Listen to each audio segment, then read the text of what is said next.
All right, what's up, y'all? Glaucosama Nation, and this is a video that I really didn't think I was gonna ever make. Like, I know that Antonio Brown hasn't had the best rep in the latest, years, but this motherfucker has actually done it himself. He has made his image even worse than it already was. Antonio Brown has done the unthinkable and has actually been charged, or not charged, but oh yeah, he has been charged for attempted murder.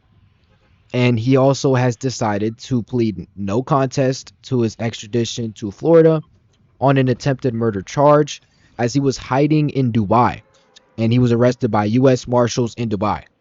So Brown is back in the Essex County Jail in Newark, where he is awaiting pickup by the Florida authorities. According to an arrest warrant, Brown is accused of grabbing a handgun from a security staffer after a celebrity boxing match on May 16th, firing 2 shots at a man who had gotten into a fistfight earlier.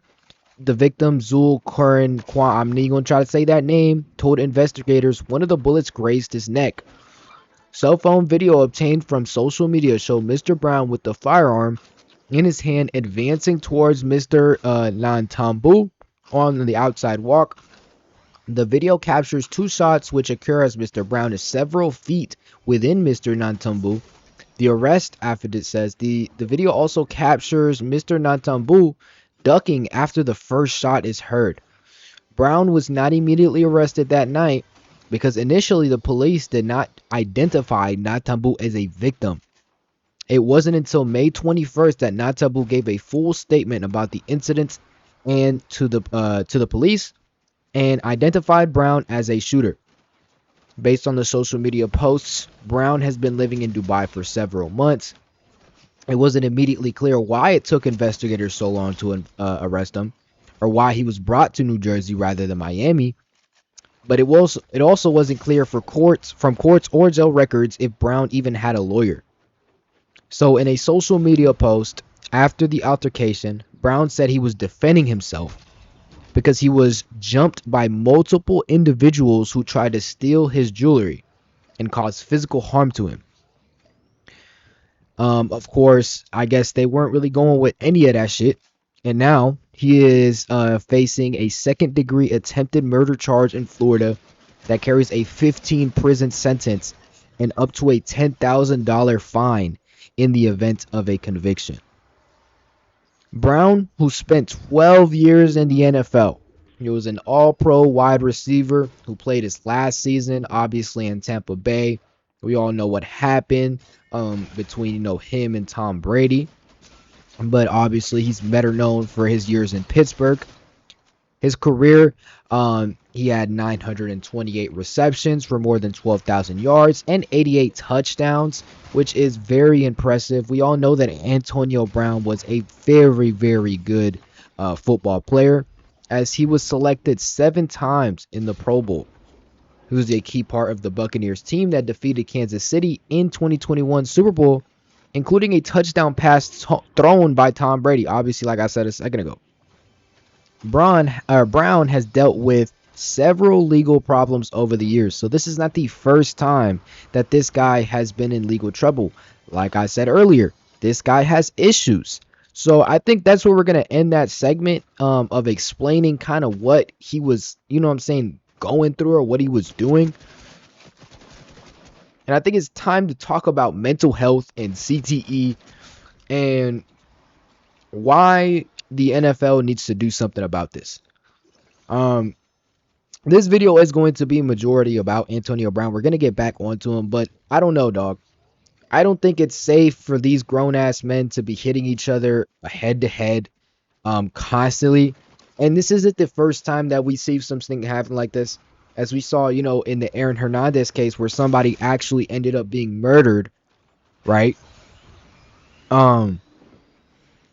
As we can see, something has to be done. We can't continuously just let this happen to where we have our athletes literally turn crazy on us.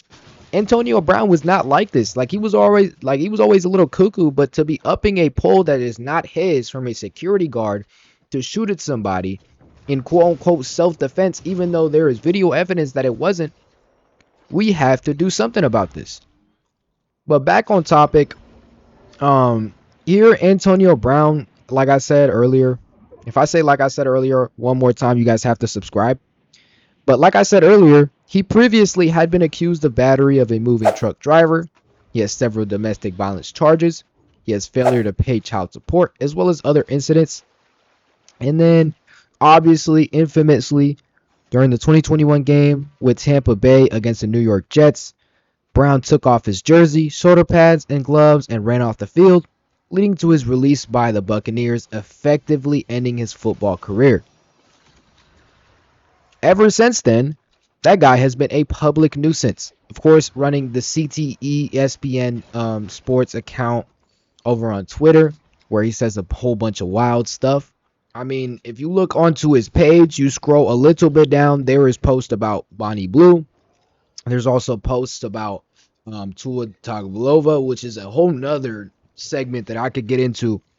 That guy, his eggs are scrambled. I'm not gonna lie to you. Have you seen a interview by Tua lately?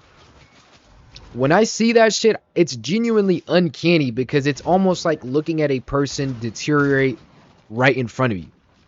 Like if you've ever seen somebody who is extremely smoked out and you can tell they smoke weed in the morning, in the afternoon, after every meal, just completely drugged the fuck out, and they can't even coherently speak a sentence without it making sense.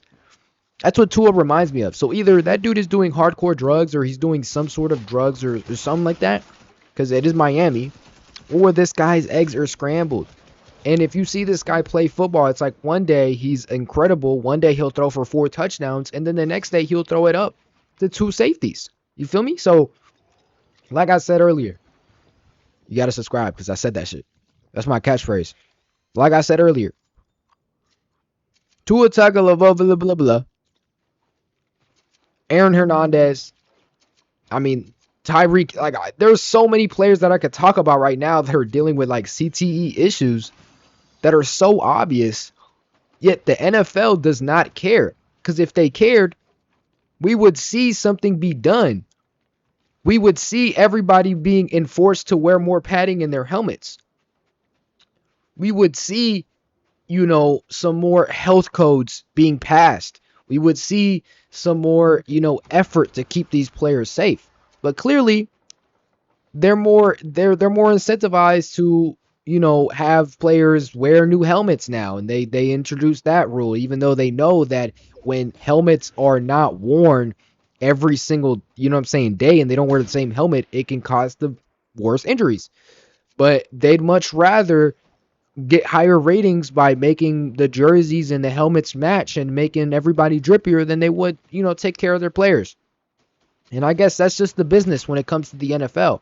They're very scummy. They don't care about their players. And it's not their fault that Antonio Brown is absolutely insane, but I mean, it is your fault. You feel me? Like, nobody forced the guy to play football and get CTE, but you also have to understand that it is only going to get worse. And now that players are just getting bigger, stronger, faster, and head-on-head collisions are just more and more frequent, like, I'm praying and hoping that Cam Scatterboo doesn't turn around and, like, kill his entire family, because look at the way that guy leads with his head. Feel me? But yeah, that's my thoughts on Antonio Brown, and that's my thoughts on the whole situation. Of him up in that pole on that random dude and him getting arrested now. And I'm gonna see you guys in the next video. Glock Osama 2 is back, and I love all of y'all. I'll see y'all later. Bye bye.